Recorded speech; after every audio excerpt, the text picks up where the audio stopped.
Hey everybody, welcome to another edition of Wednesday night, hump night, movie night on the channel. We have now made it to the month of March, thank goodness. We've gotten through most of the winter and spring training is in full force, so that gets us in the mood for more baseball.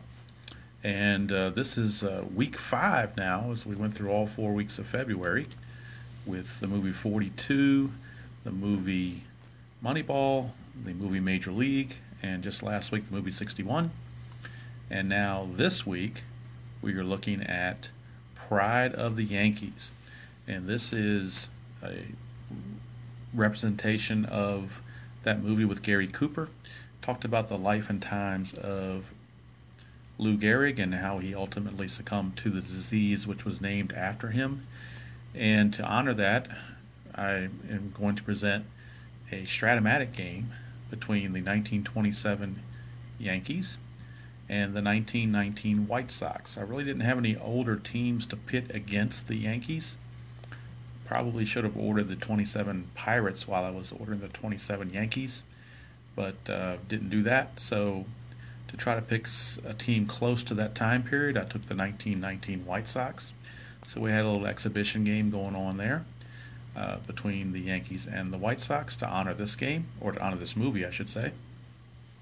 So I hope you all enjoy this, and it's a Strat-o-matic basic version only, because that's the way the cards were, that's the only way they sell those cards going back that far.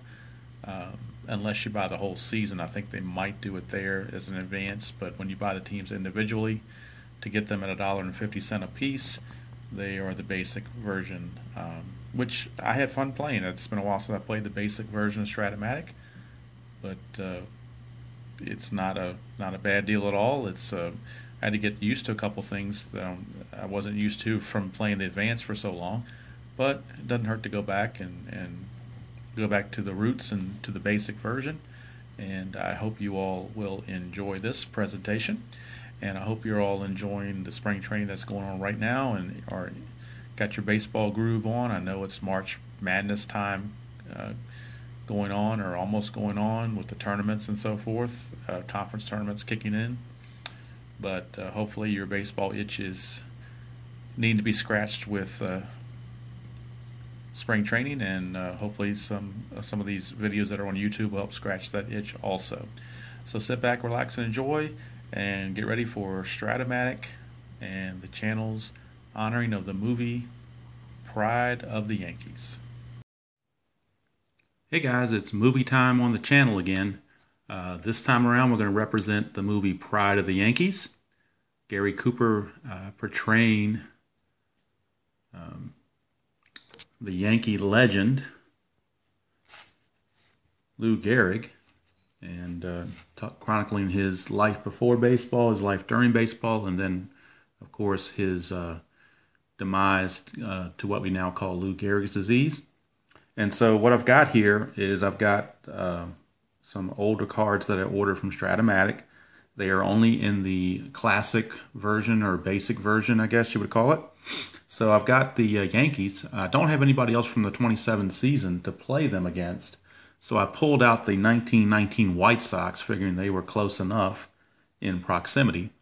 So we're going to have a game against the 1919 Chicago White Sox / Black Sox and the 1927 New York Yankees. And since this is all in basic version, we're only going to be playing basic rules, no advanced rules. So I've just got the basic fielding chart here, and where basic, the other basic chart with runner advancement, stealing, and so forth. So got those all set up. I've actually pulled out the old standard game box or mat, whatever you want to call it, that came with the game. So, and that's set up basically for the basic version, because if you look right here where the pitcher is, you can slide the pitcher card right there and it fits in perfectly. So pitching for the Yankees is Wade Hoyt, and Eddie Seacott will be the pitcher for the White Sox when they go to the field to play. Right now, and I've got my score card all ready to go. I'm not going to go through the lineups to save some time. I'm just going to do it as they appear. So without further ado, here is the 1919 White Sox against the 1927 Yankees to honor Pride of the Yankees. And again, this is basic version only, since that's the only way these cards are set up. So leading off for the White Sox is the right fielder, Nemo Leibold. Nemo Leibold. I know Shane O'Collins played a lot in the World Series, but I'm using Leibold because he had 434 at-bats that season. So here is the first delivery, and it is a 3-7. So 3, of course, meaning we're going under Leibold's card, but we're not doing left-right checks. It's all under basic. So we go to Leibold with a 3 and a number 7, and that's a ground ball to first base. So Leibold grounds, ironically enough, to Lou Gehrig for out number 1. And that's the way things start here. And that'll bring up the second baseman, Eddie Collins. He'll be up to bat second against Waite Hoyt. And here's the pitch. It is a 3-11. So again, we're on the batter card. Column 3, row 11 is actually a walk. So Eddie Collins draws a leadoff walk. He drew 68 walks on the season that year to compare to only 27 strikeouts. So he did get on base quite a bit. And that'll bring up shoeless Joe Jackson. Runner at first and 1 out. And here's the pitch to Jackson. It's a 5-6, so we're finally under Hoyt's card. A 5 and a number 6 is a single. It's a single. They always say in the rule book, if it doesn't tell you where the single goes, it's assumed to center field. So with the heart of the order up, they're not going to take any chances trying to wave Collins around to third. They're just going to hold him there at first and second. Heart of the order is coming up, and Buck Weaver, third baseman, is up now for the White Sox. So here is the pitch. It's a 6-11. So 6, row 11, is a ground ball to the pitcher, B. All right, B, if we go to the ground ball chart B says batter is out at first. If one or more runners are forced, runner on first is out, batter is safe. So in other words, it's a fielder's choice on this. And the runner on first base, Jackson, has been thrown out by the pitcher. So we'll call that a 1-4 force play, fielder's choice. Eddie Collins does go to third. So now we have runners at the corners with 2 outs. And that'll bring up the center fielder, Happy Felsch. And here's the pitch. It is a 3-5, so we're under Felsch. A 3 and a 5 is a walk. So another walk. Looks like the White Sox did a lot of walking back in the day. And that will load the bases for the first baseman, Chick Gandil. Chick Gandil. He only had 1 home run the whole year, so grand slam possibility is not that high. Here is the pitch. It is a 2-7, so we are under Gandil. And a 7 under column 2 is a line out to short. So he lines out to short, and the Yankees get out of it without any damage. And after half an inning to play, it's the White Sox nothing, and the Yankees coming to bat. Okay, bottom of the first, and I will make a note, this is the first time I've ever played really any of these older seasons on Strat-o-matic, so this is totally different for me. I'm used to playing the more modern teams with the advanced versions, so this is going to be different, but so far so good. It's kind of interesting. What I'm going to do, I think, to keep from panning so much is I'm going to go ahead and put the pitcher card right next to the hitter card. In fact, I'll put it on this side to make more sense. So we'll put it over here. So I get my things together here. And that way we've got a 1, 2, 3, 4, 5, 6 right there in a row. Very easy to compare with the roles. All right, so Bob Musial is the leadoff hitter for the Yankees. And I'm just made up their lineup. I have no idea who their actual leadoff hitter normally was. I just put the cards together. I mean, I did make Ruth and Gehrig 3 and 4. But other than that, I just kind of winged it. And Eddie Cicotte is the pitcher for the White Sox. The roll is a 3-10, so we're under Musial since it's column 3. And a 10, lo and behold, is another walk. So Musial leads off the ball game for the Yankees with a walk. So you don't want to put the Yankee runners on with the big bats coming up later. So we'll see. Tony Lazzeri is up now for the Yankees. He was nicknamed Tony Push 'em Up Lazzeri because he was able to advance base runners so good. So we'll see what he does here. Not going to do a hit and run because if he moves the runner up to second, that opens up first base for a potential intentional walk. So we don't want to do that. So here's the pitch. It's a 4-6, so we're under Cicotte. 4-6 is actually a split chance. Looks like a double was 1-6 and a single is 7-20. So we're going to roll the D20, I should say. It's a 2-base advance, whichever it is. Let's see what it is. It's a 19, so that's a single. But the single 7 through 20 is a single. The 19 single is a two-base advancement, so Lazzeri, apt to his nickname, did push him up as he pushed Musial to third. And now runners are at the corners with nobody out. And now you got Babe Ruth and Lou Gehrig coming up. That's not good for Cicotte. Not the way he wanted to start the game. So let's see the pitch to Ruth. It's a 5-6. At least it's off Cicotte's card. 5-6 is a pop out to first base. So we got Babe Ruth to pop it up to Chick Gandil for the first out. Escaping that. Now here's Lou Gehrig. Lou Gehrig is up. And the pitch is a 5-8. And a 5-8 is a pop out to third. So Cicotte, like in a minefield, just getting through this, through those two tough hitters. And now he's still not out of the woodwork yet because there's 2 outs, but there's still 2 on. And we're going to go to the guy that probably was the leadoff hitter in real life, but I screwed up the lineups when I did this and didn't feel like changing it. Earl Combs. I think he was probably the leadoff hitter because he had 648 at-bats. So, but oh well, that's the way it goes. It's a 110. A 110 is a potential home run or a potential triple. A 1 to 5 is a homer. A 6 to 20 is a triple. So either way, the bases are going to clear here. And it is a 17, so it's a triple. So Earl Combs has just hit a 2-run triple that will score Musial and score Lazzeri.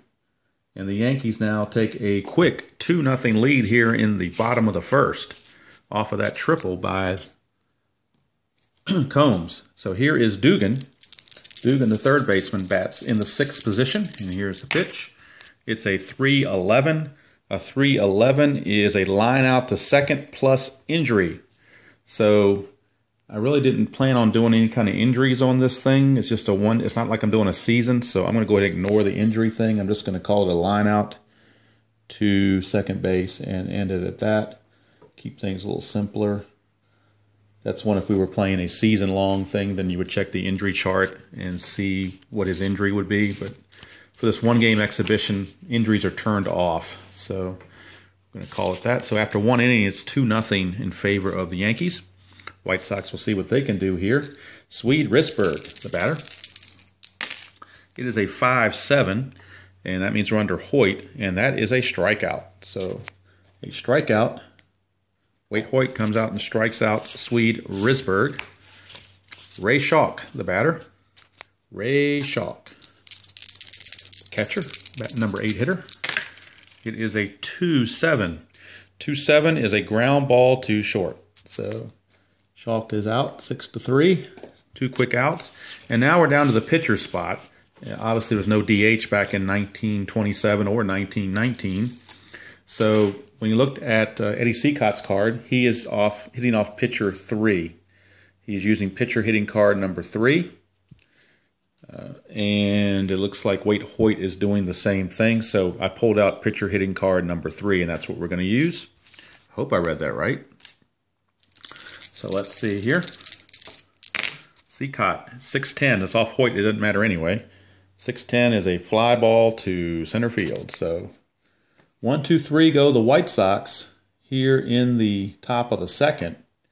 After an inning and a half, it's still 2-0 in favor of the Yankees. So now the Yankees will come back up to hit. We'll change places here, and Mark Koenig, the shortstop, will lead things off for the Yankees. Number 7 hitter, Mark Koenig. Here's the pitch. It's a 6-5. 6-5 on Cicotte is a line out to the shortstop. So line out to Swede Risberg for out number 1.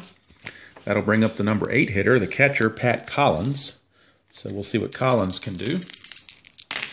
Collins, a 1-3. 1-3 for Collins is a ground ball to second base. So Collins is out 4-3. 2 down. And that'll bring up the pitcher spot, Wade Hoyt, who's also using hitter card number 3 for the pitchers. So we'll see what he does. And again, we're under the pitcher card, so it doesn't matter. 5-2. 5-2, we got our first defensive check. It says catcher's card X. So we go to the catcher, in this case, that being Ray Schalk. And Ray Schalk, his catcher rating for Ray Schalk. He's a catcher number 1, rating number 1, which is the best you can have. So we got our basic fielding chart that we're going to use here in the basic game. Basic fielding, and there's the catcher card in column 1. So we're just going to roll the D20 and reference column 1 to see what has happened. So here's the D20 roll. It is a 6, and column 1, row 6, says out on dribbler. So he's out on the dribbler in front of the plate. Wade Hoyt grounded in front of the plate, and Schalk pounced on it. Throws to first. Innings over. After 2 complete, it is the Yankees 2 and the White Sox nothing. Okay, top of the third. Back to the top of the order for each team in the third. Here is Liebold. He grounded to first his first time up. It's a 5-11. 5-11 under Hoyt. It's a ground ball back to the pitcher, but there is an X factor here. Sorry, here. So we have to check defense. Hoyt is a 3 defense, it looks like. So what we're going to do here, and I think when I was using pitcher hitting card 3, it was really their defense that was 3, but I don't see anything on here that references which hitting card they use, so that's what I'm going with, right or wrong. So we go to our pitcher, our advanced chart for pitchers. I'm sorry, our basic chart for pitchers, and I don't even see one for pitchers, so let me pause the video and see if I can figure out what we're doing here. Okay, my bad. You can tell I haven't played the basic game in so long. The pitchers are actually included with the first and third baseman. So Hoyt being a 3, we're going to roll the D20 here. And that is an 11. So we check under this section here, number 3, and we go down to number 11. Number 11 says out with no runners on base.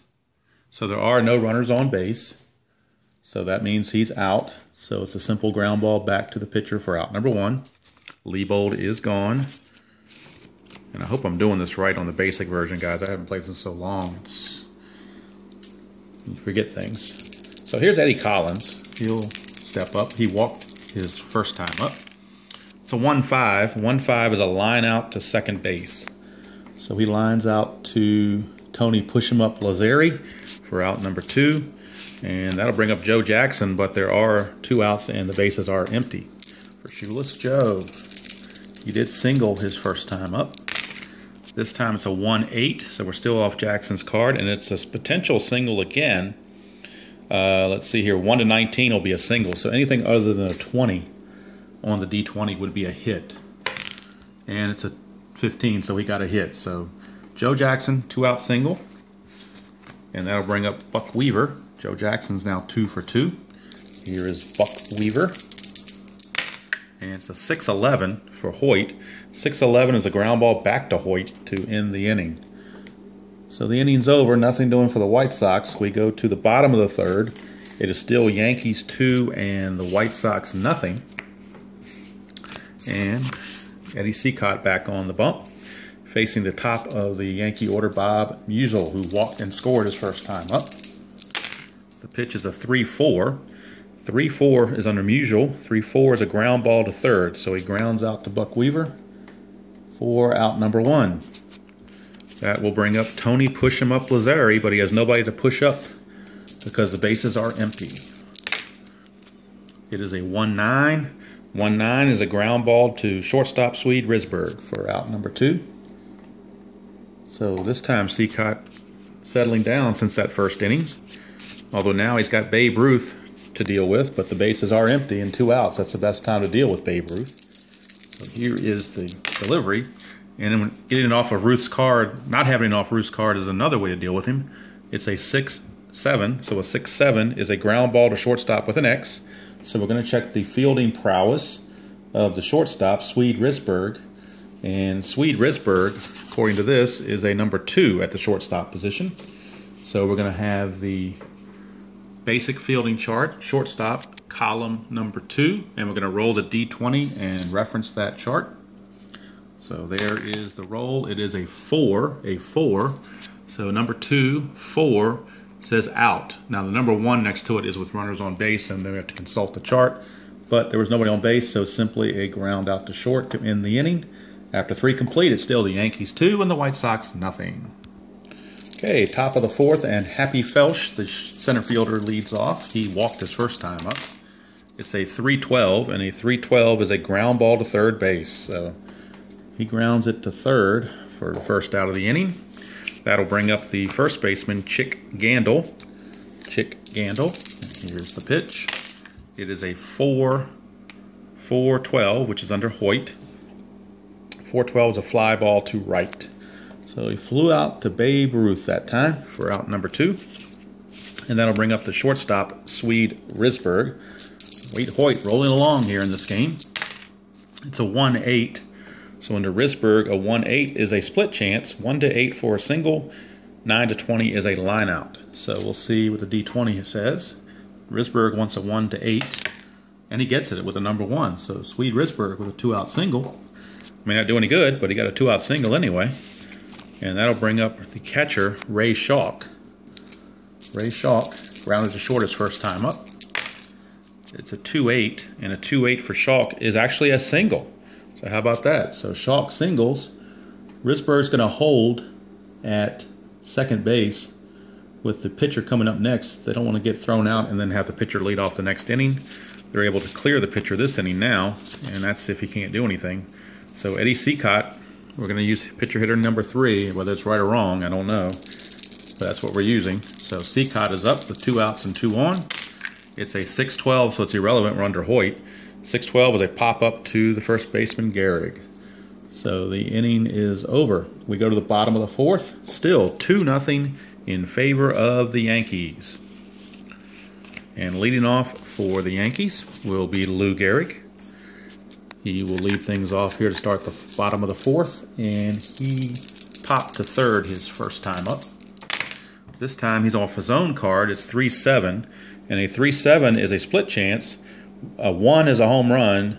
2-20 is a double. So if he can roll a 1 on the D20, he'll hit a homer. Otherwise, it's a double. How about that? He got his 1. So a home run for Lou Gehrig.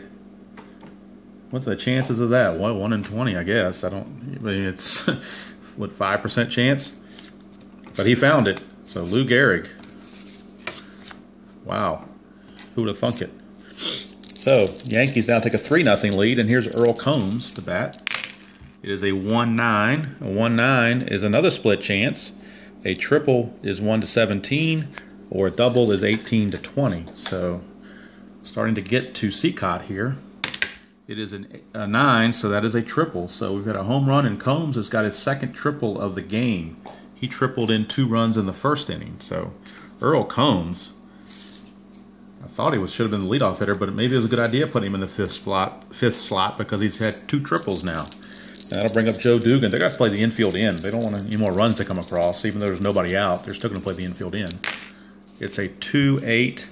2-8 is another split chance, and this is either a triple or a double. It's 1 for a triple. Anything else is a double. So Dugan rolls a 20. That's a double, so that will score Combs. Another run has come on.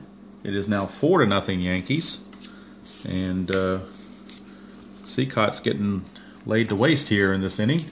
And here's Mark Koenig. The bullpen is loosening up here. Bill James is loosening in the White Sox bullpen. So here is Mark Koenig. It's a 5-7. Finally off Cicotte's card, but it's a base hit. He found a single. 5-7 is a single. With nobody out, they're going to hold Dugan at third base. So runners are at the corners now. Still nobody out, by the way. And that'll bring up the number 8 hitter, catcher Pat Collins. So Pat Collins is up. And that's a 5-7 again. So that's another single. That's back-to-back 5-7 rolls. So that'll score Dugan. That'll move Koenig to second base and give a base hit to Collins. It is now 5-0. And now we're going to go, the pitcher, Wade Hoyt, is up. So we're going to go to the bunting here. So the bunting rating on pitcher card 3, bunting is listed as a C. So we're going to go C. So we're going to go to the bunting chart here. Basic sacrifice chart on the basic side.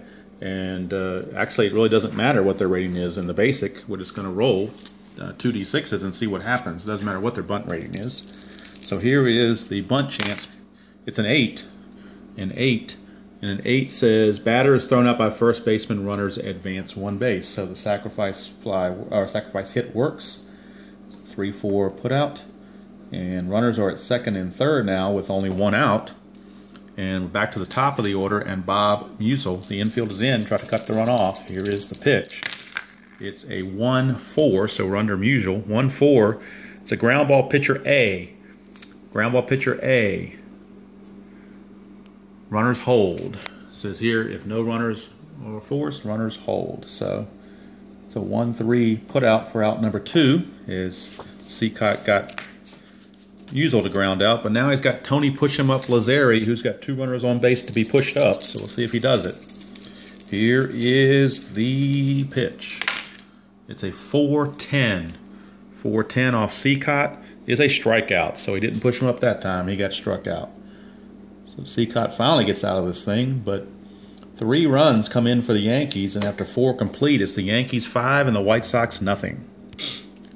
Top of the order for the White Sox, Nemo Leibold is stepping to the plate. It is a 6-5 off Hoyt.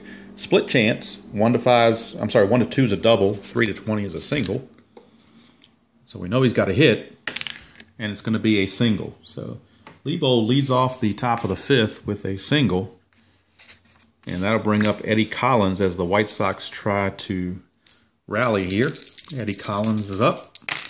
It is a 6-6. 6-6. Off Hoyt is a pop out to second base. So Collins pops it up for 1 away. And that'll bring up Joe Jackson. See what he can do. The runner at first and 1 out. Pitch is a 5-9 for Hoyt. 5-9 is a pop up to the first baseman, Lou Gehrig. So 2 away very quickly, and that'll bring up Buck Weaver.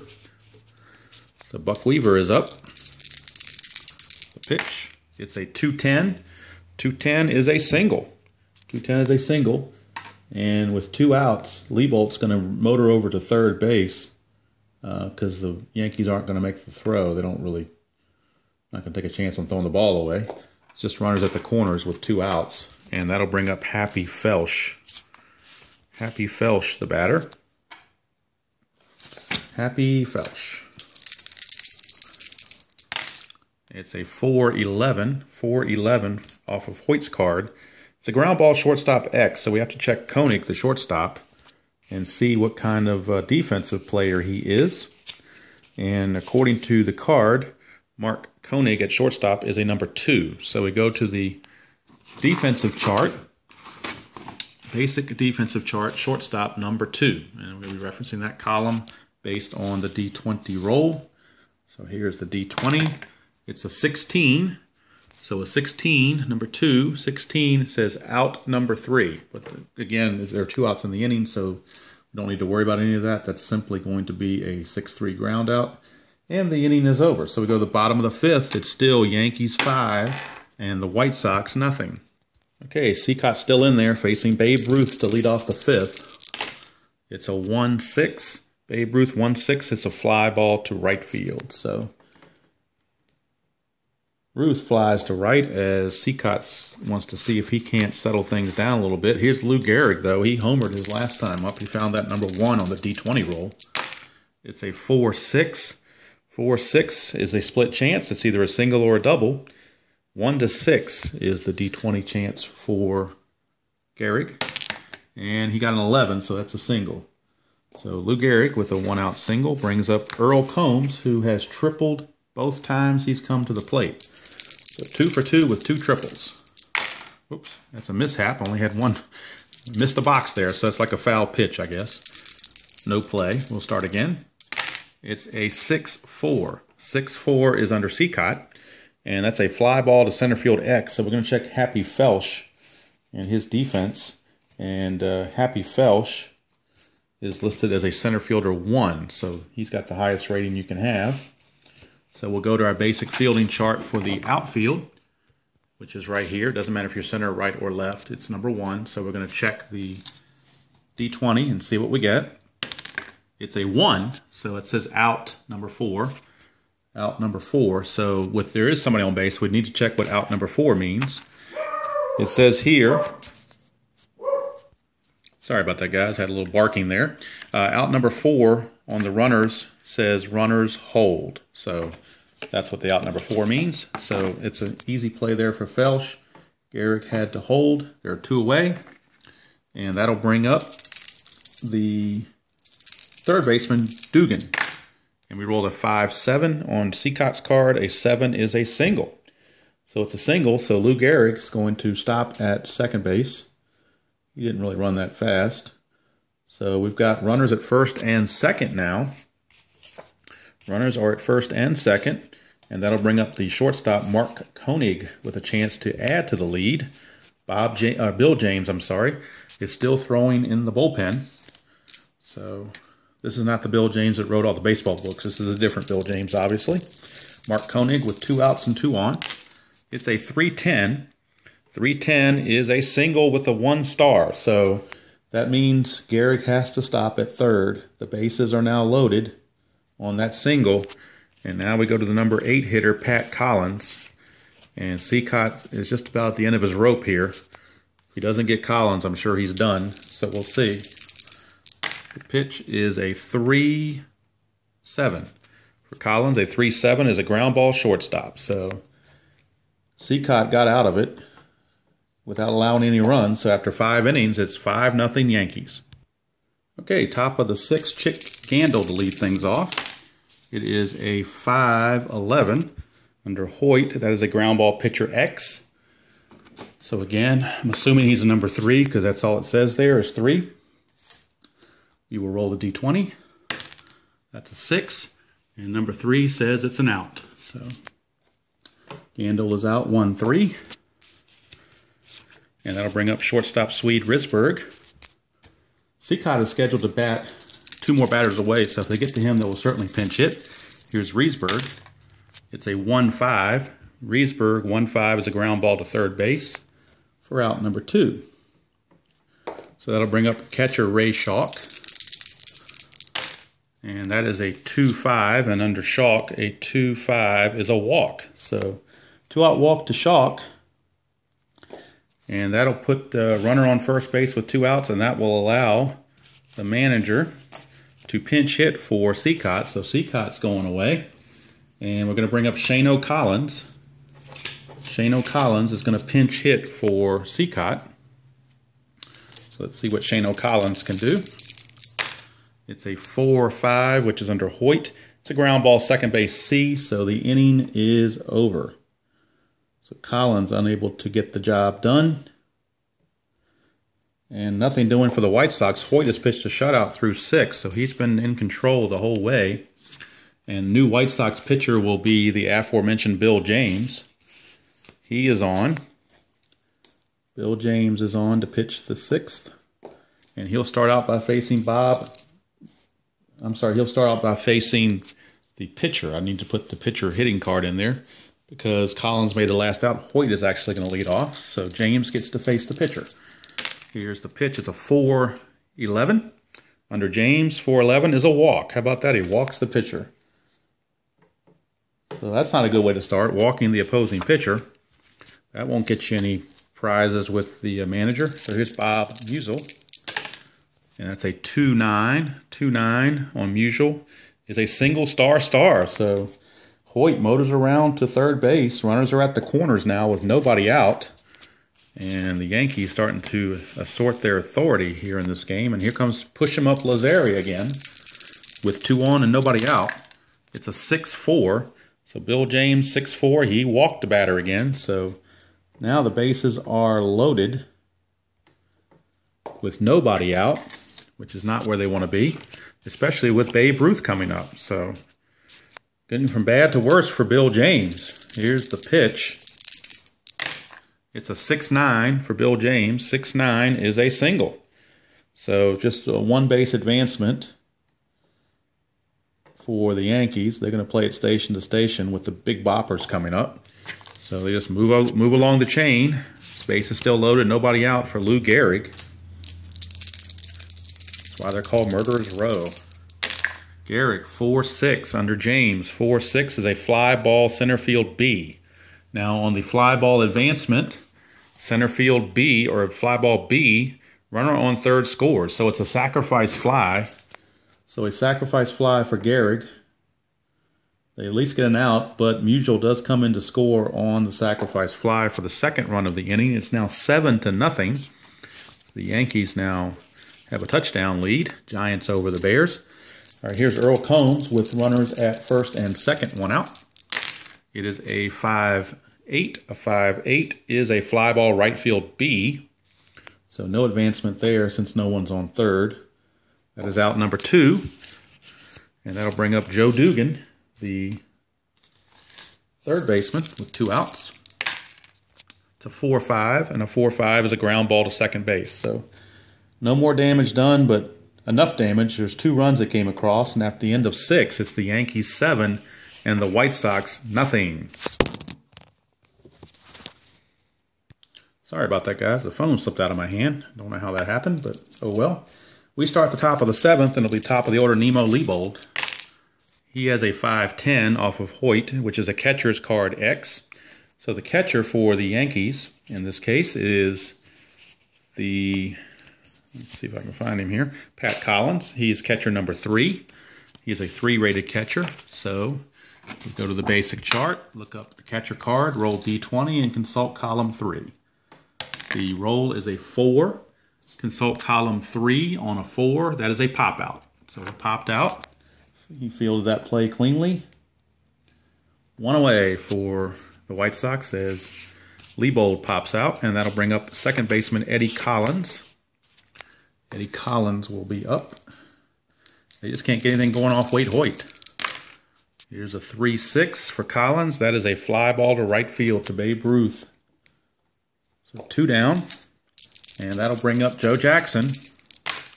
It's a 5-3 off of Hoyt's card, and he walks him. So a 2-out walk to Joe Jackson. And that will bring up Buck Weaver. Buck Weaver is stepping up to the plate. See what Weaver can do. Buck Weaver, runner at first, 2 outs. It's a 5-7. 5-7 is a strikeout. So Hoyt struck him out. And that's the end of the top of the 7th. Don't know if they had a 7th inning stretch back then, but we have it here at the 7th inning stretch mark. It is the Yankees 7 and the White Sox nothing. And for the Yankees, Mark Koenig, the shortstop, is up. And that is a 4-6 under James. That is a fly ball to center field. So he flies to Happy Felsch for out number 1. And that'll bring up Collins, the catcher. And Collins, the catcher, just rolled a 1-8. 1-8 for Collins is a strikeout. So James settling down a little bit here. And now he's got the pitcher, Wade Hoyt, stepping to the plate. And it's a 2-3, and that's a ground ball to first base. So he grounds to Gandil, 3 up, 3 down. That's a rarity in this game for the Yankees. But after 7 complete, score is still the Yankees 7 and the White Sox nothing. And we go to the top of the 8th with Happy Felsch. Here's Happy. Not too happy right now because they're losing 7-0. It's a 2-8. 2-8 is a ground ball to third base. So Happy, again, not happy. So that'll bring up Chick Gandil. And Chick Gandil just rolled a 1-7. 1-7 for Gandil is a pop out to the shortstop. So he pops up to Koenig for out number 2. Quickly 2 away, and that'll bring up the shortstop, Swede Risberg. Doesn't look like there's a lot of hope for the White Sox here. Risberg, 6'4", under Hoyt, is a fly ball center field X, so we will have a defensive check here. And the defensive check is going to be on the center fielder, Combs, Earl Combs. He's a center fielder 1. So we got the outfield chart here, and we're going to look at number 1 after rolling the D20. So we roll the D20 here. It's a 3, which means that's an out. You got to roll, in the basic chart on the outfield, you pretty much have to roll really, really high numbers to have an out. So didn't work out for him that time. So we go to the bottom of the 8th, still 7-0. And that'll bring up for the Yankees the top of the order, which means Bob Musial. Bill James still in mop-up duty. He leads off in the top of the ninth, so they're going to pinch hit for him next inning. But right now, he's got to face Bob Musial. Top of the order, 4-5. 4-5. Where's the white die? Where'd it go? Oh, there's right in front of me. I can't see it. 4-5. 4-5 is under Bill James. That's a ground ball to second base. Boy, getting old.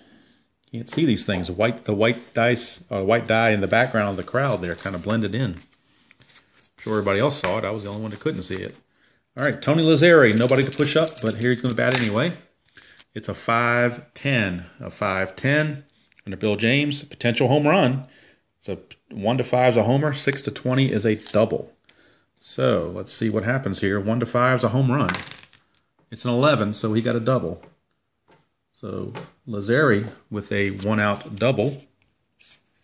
And that'll bring up Babe Ruth. Now, first base is open, but the score is already 7-0. So what's the point in doing intentional walk now? Plus, Lou Gehrig's on deck. So another factor. Here's the pitch. It's a 5-6 for Bill James. 5-6 is a fly ball to right. So there's 2 down. Now, they could walk Gehrig here, but then you've got Earl Combs on deck, who's had 2 triples already. So they're just going to take their poison here and take their chances with Lou Gehrig. Hope you don't get in his 3 column, I guess, is the thing to do. It is a 5-8. A 5-8 is under James, and 5-8 is a fly ball to right. So innings over, and we go to the 9th. It's still Yankees 7, White Sox nothing. Okay, top of the 9th, and Hoyt looking for the complete game. And let's see what he can do here. Facing Ray Schalk. It is a 5-8. I'm sorry, 5-9. 5-9 is a pop out to Gehrig. So there's 1 away. So Schalk pops to Gehrig. And now with the pitcher spot up, they're going to use a pinch hitter. And it's going to be backup shortstop Fred McMullen. He's going to be the pinch hitter in this case against Hoyt. Here's the pitch. It is a 1-6. 1-6 is actually a single. So Fred McMullen comes in and delivers a pinch hit single with 1 out. And that'll bring up Nemo Leibold as Hoyt tries to hang on and get a complete game here and not give way to the bullpen if he has to. Here's Leibold. It's a 3-7. 3-7 is a ground ball first base B. Now, first base B, or ground ball B, says batter out at first. And so, let's see here. If runners are forced, runners hold. If runners are not forced, runners hold. Runner on first base is out. So it's a fielder's choice. McMullen's going to be out in this case. He's going to be out, let's see here, 3-6 on the fielder's choice. And Leibold will reach on that fielder's choice. So it's a 3-6 put out as Gehrig threw over to Koenig at short to get the force play. 2 down now, last chance, Eddie Collins. Hoyt 1 out away from a shutout. It's a 6-7. A 6-7 is a potential single, obviously, because 1-19 would be a single. It's only 1 star, so the runner's not going anywhere. It is a 2, so he did get a single, so game's still going on here. So Joe Jackson gets 1 more at bat with runners at first and second and 2 outs. Joe Jackson with a chance to bank the last out of the ball game. It's a 1-7 for Joe. He says, wait a minute, I'm going to single star. So that's going to break up the shutout as Joe Jackson singles home Leibold. It's now a 7-1 ball game, and Buck Weaver is on. And we're going to pause as that's going to be it for Wade Hoyt. They're going to the bullpen to see if they can't clinch this thing up. Okay, Urban Shocker. Urban Shocker has come on to try to close things down, facing Buck Weaver with runners at the corners and 2 outs. Pitch is a 3-5 for Buck Weaver. 3-5 is a fly ball to right, and the ball game is over. So the White Sox at least avoid the whitewashing, but Yankees in total control of this game. Final score, Yankees 7, White Sox 1. Prior to the Yankees, Lou Gehrig hit the...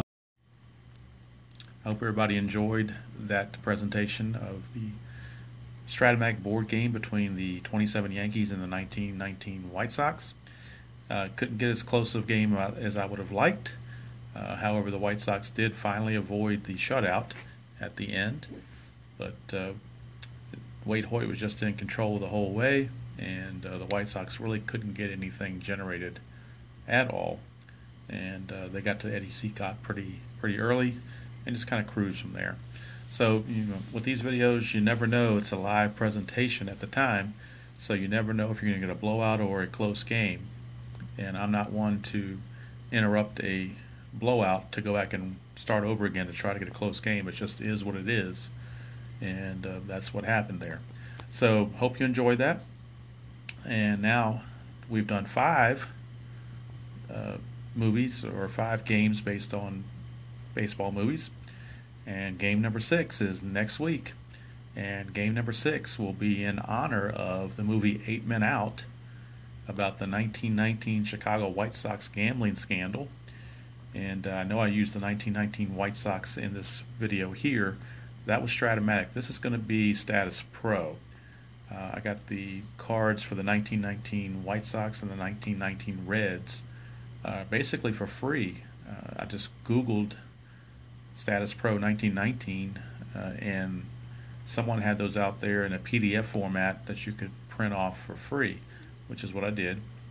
And so next week will be a honoring of that movie, 8 Men Out, and we hope you will enjoy that, and I hope you enjoyed the one we just did for Pride of the Yankees, and I hope you're enjoying these honoring of the baseball movies here on the channel. Don't know how long we'll keep this going. I guess it's going to depend on, if we get feedback, or if I get feedback that says, hey, enough with the movies already, let's do something else, or whether I get something that says, hey, how about these other movies? So, and like I said, in previous videos I've talked about doing potentially Cobb, which Tommy Lee Jones movie that honors Ty Cobb. So I've got the 1909 White Sox and Pirates on Strat-o-matic for that. I've also thought about doing The Bronx is Burning, even though it's not a movie, it's a series, and that honors the 1977 Yankees. So I thought about doing Game 6 where Reggie Jackson hit the 3 home runs. And then also the movie Hustle, or the series Hustle, which I believe was another ESPN presentation about Pete Rose. And I looked up in 1988 when he was a manager, there was a big game against the Mets where they had a lot of chicanery going on and different things, arguing with the umpire, and Pete actually bumped an umpire and was suspended for 30 days. So thought about doing that one.